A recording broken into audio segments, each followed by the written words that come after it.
In the last video, we studied a super simplified economy that only sold one good or service.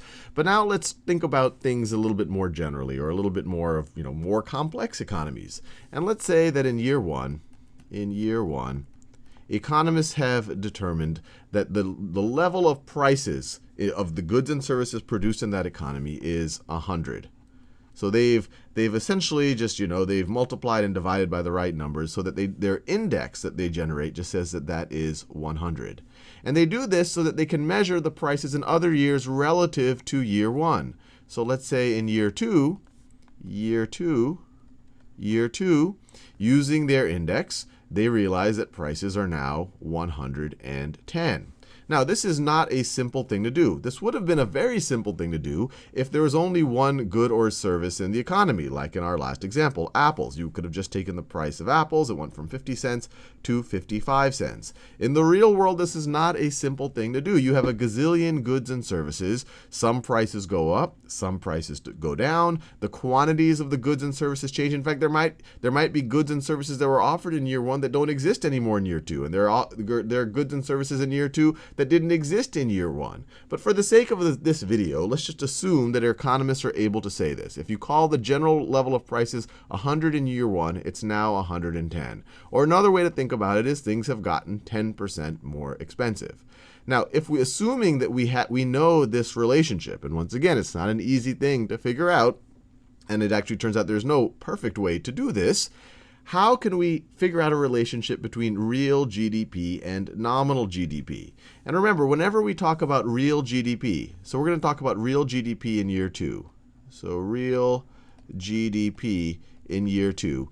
Whenever you talk about real GDP, you're talking about GDP in terms of the prices in some base year. So in this example, we'll think about real GDP in year two in terms of year one dollars. So whatever were the goods and services that were produced in year two, we're going to think about, well, what if they were at the same prices as in year one? And that will give us the real GDP in year two.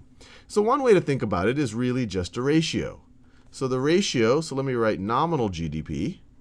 So this is GDP in year two, measured in year two dollars, divided by, I guess we could call this a proportion really, divided by the real GDP in year two. And this is measured in year one dollars, measured in year one dollars.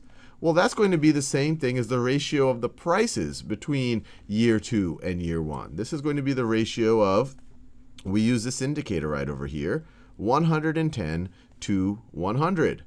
110 to 100. And I want you to just sit and think about this for a second.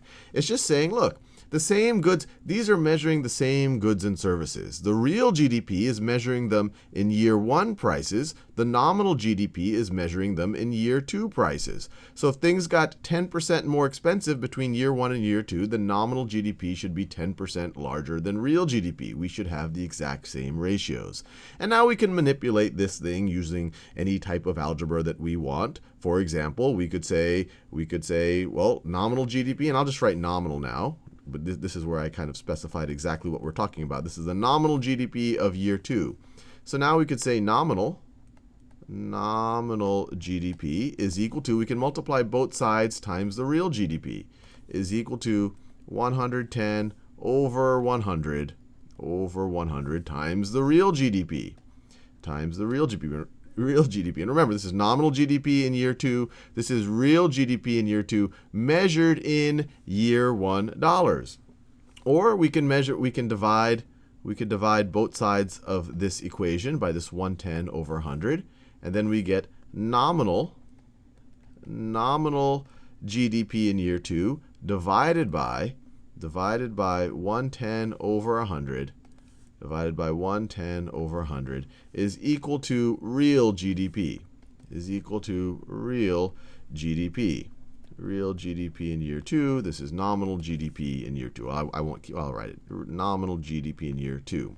And writing it this way, it kind of feels like you're taking your nominal GDP in year 2, and prices have increased. There's been a general increase in the level of prices. That's called price inflation. We see that right over here. And now we're deflating it to get real GDP. We're dividing it by the ratio of the prices. We're dividing it essentially by how much the prices have grown, or I guess you could say the ratio between the year 2 prices and the year 1 prices. So this quantity right over here is 1.1.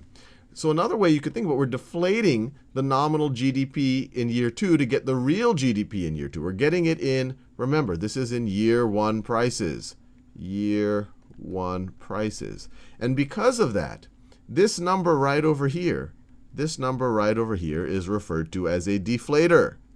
This is our GDP deflator. You pick a base year.